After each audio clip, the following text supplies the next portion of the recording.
Hello friends, આજે આપણે બનાવીશું રવાનો ઇન્સ્ટન્ટ હાંડવો, જેને તમે બાળકોને લંચ બોક્સમાં પણ આપી શકો છો, બ્રેકફાસ્ટ તરીકે પણ ખાઈ શકો છો અને ડિનરમાં પણ ખાઈ શકો છો અને જેને બનાવવું ખૂબ જ ઇઝી છે. તો ચલો બનાવીએ. હવે બેટર બનાવવા માટે આપણે 1 કપ જેટલો રવો લેશું.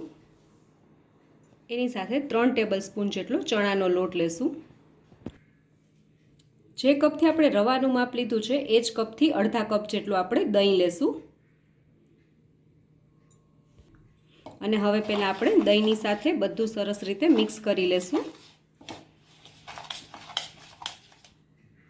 અને હવે આપણે થોડું પાણી એડ કરીને હાંડવા માટેનું બેટર બનાવશું.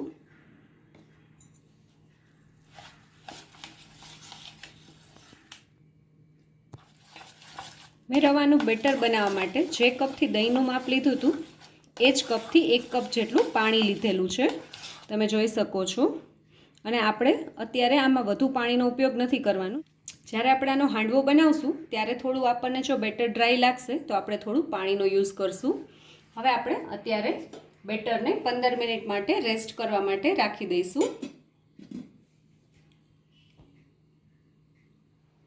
15 મિનિટ થઈ ગઈ છે. આપણું બેટર સરસ પલળી ગયું છે.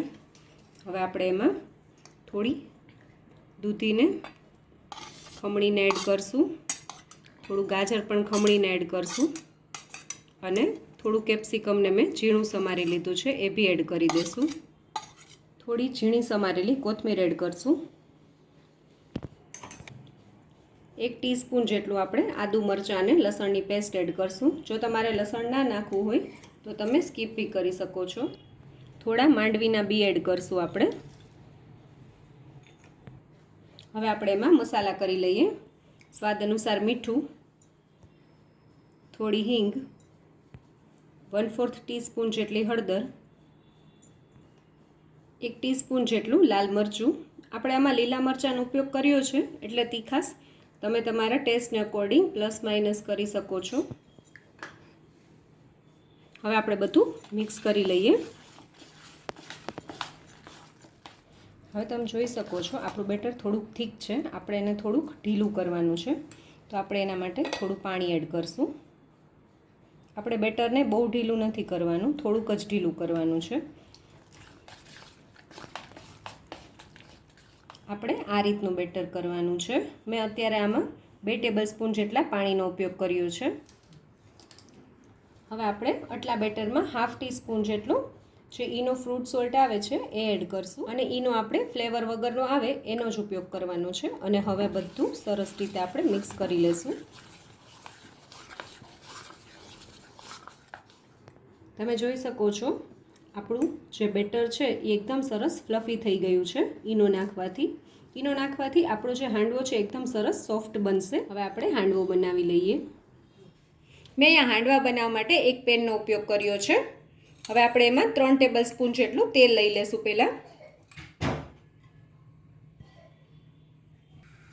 હવે આપણે તેલમાં 1 ટીસ્પૂન જેટલી રાઈ એડ કરશું.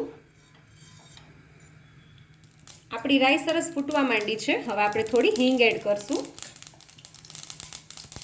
1 ટીસ્પૂન જેટલા તલ એડ કરશું. થોડા લીમડાના પાન એડ કરશું. અને હવે આપણે બેટર એડ કરી દઈશું. તમારે જો બહુ જાડો હાંડવો બનાવવો હોય તો તમે વધુ બેટર યુઝ કરી શકો છો. અને જો પતલો બનાવવો હોય તો બેટરને થોડું ઓછું યુઝ કરવાનું. તમે જોઈ શકો છો મેં અત્યારે બહુ જાડો બી નહીં અને બહુ પતલો બી નહીં એવો હાંડવો બનાવ્યો છે. હવે આપણે ઉપરની બાજુ થોડા તલ એડ કરી દઈશું. અને ગેસની ફ્લેમ મીડિયમ કરીને હાંડવાને ઢાંકી દઈશું. હવે આપણે 5 થી 6 મિનિટ પછી ઢાંકણ ખોલીને જોઈ લેશું. 5 મિનિટ જેવો સમય થઈ ગયો છે. હવે આપણે ઢાંકણ ખોલીને જોઈ લઈએ. તો તમે જોઈ શકો છો ઉપરનું જે લેયર છે એ થોડું ડ્રાય થવા માંડ્યું છે. હવે આપણે હાંડવાની સાઈડને ચેન્જ કરી લઈએ. તમે જોઈ શકો છો આપણો હાંડવો એકદમ સરસ એક સાઈડથી ચડી ગયો છે. હવે બીજી સાઈડ પણ આપણે 5 મિનિટ સુધી હાંડવાને ઢાંકણ ઢાંકીને ચડવા દેશું. 5 મિનિટ જેવો સમય થઈ ગયો છે. હવે આપણે હાંડવાને ખોલી લઈએ. અને હું તમને હાંડવાની બીજી સાઈડ પણ બતાવું છું. તમે જોઈ શકો છો હાંડવાની પાછળની સાઈડ પણ એકદમ સરસ ચડી ગઈ છે અને સેજ પણ પેનમાં હાંડવો ચીપક્યો નથી. તો આપણો આ હાંડવો સર્વિંગ માટે રેડી છે. તો આપણે સર્વ કરી લઈએ. તો તૈયાર છે આપણો રવાનો ઇન્સ્ટન્ટ હાંડવો.